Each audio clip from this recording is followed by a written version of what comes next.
Good morning, guys. How are you?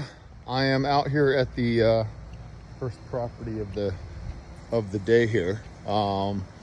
This is cool. This is intriguing to me. Very, very, very, very, very cute little neighborhood. Mid 70s. I don't know how you guys fare about that. I have my own 2 cents on that. My house that I own is 1978 home.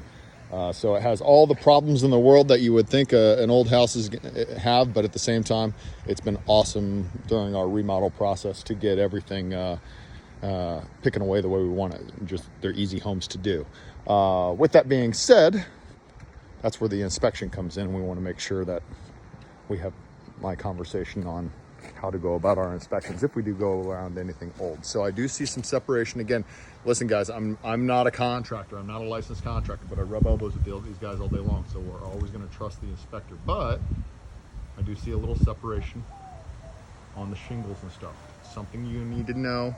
And forgive me, Marshall, if you're a contractor for a living, I'm throwing up everything you already know. But Judy, you're an educator, so hopefully you appreciate my little bit of education. But getting to the point, out here in Arizona, the roof is hugely important. Meaning, we have basically an underlayment, just like you guys do. You have more like a tar paper. We can't use that; it'll melt off the roof.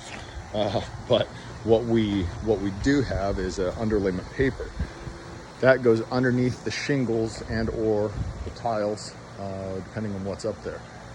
This one seems to be a little bit wavy. There only seems to be one layer of shingles on top, but out here in Arizona, it gets real pricey because of the heat for labor. The material is really squat, but the labor gets quite heavy and intensive. So depending on the pitches, how many pitches, square footage, things like that, we could be talking some dollars. So we're going to come back to this, not trying to make a big stink out of nothing, but something to be aware of. This one does have solar.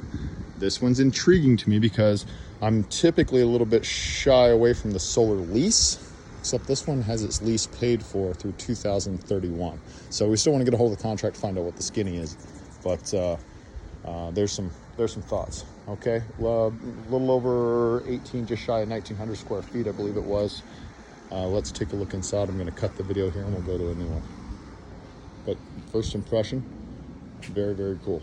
Very cool. Solid location. I would say B- on my scale. Great rentable location. Solid schools in the area.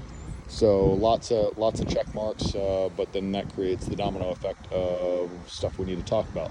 What am I basing my grade scale on? A. B, what type of clientele do we think we want to rent to when that time comes? Are we thinking Airbnb? Are we thinking seasonal, 6 months, 3 months, 4 months?